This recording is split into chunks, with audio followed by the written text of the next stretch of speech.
আমি শিখেছি নিজের জন্য বাঁচতে হয়। আমি জীবনে অনেক কিছুর ভিড়ে হেঁটেছি, অনেক মুখ চিনেছি, অনেক কথা কানে এসেছে, কিছু সরাসরি, কিছু ফিসফাসে। প্রথম প্রথম খুব লাগতো, ভেতরটা যেন কেউ কুচি কুচি করে ছিঁড়ে দিত। চোখের সামনে হাসি, পেছনে বিষ, এই দ্বিমুখী আচরণ আমায় অবাক করত। আমি ভাবতাম, কেন? আমি তো কোনো ক্ষতি করিনি, আমি তো সবাইকে আপন ভেবেছিলাম। তারপরে একদিন বুঝলাম, সবাই আপন হয় না, সবাই আপনার ভালো চায় না।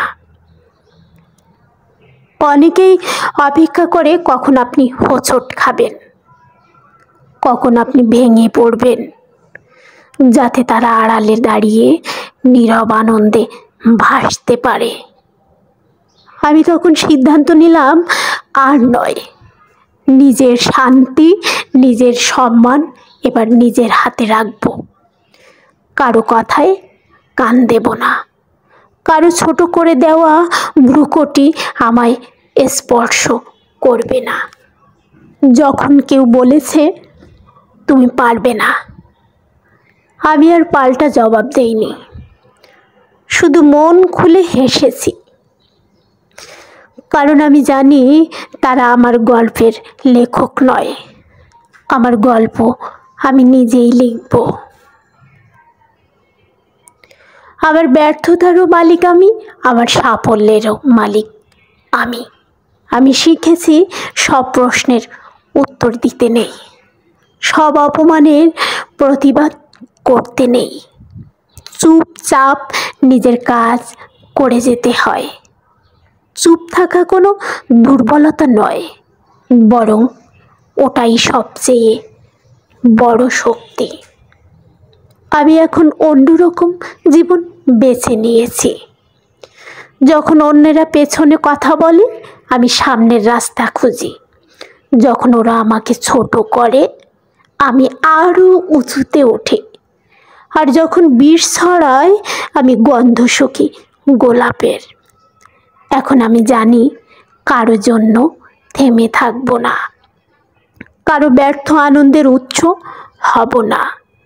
আমি এখন সময় বের করি নিজের জন্য, এক কাপ চায়ে মুগ্ধ হই, নিজের প্রিয় বই পড়ি, ছাদে উঠে আকাশ দেখি, পুরনো ছবিতে হারিয়ে যাই। আমি বাঁচি, নিজের জন্য বাঁচি। আমি শিখেছি কিছু সম্পর্ক ছেড়ে দিলে জীবন হালকা হয়, কিছু তিক্ততা মন থেকে মুছে দিলে নিঃশ্বাস গভীর হয়। সবাইকে সাথে নিয়ে চলা যায় না, এটা মেনে নিতে হয়।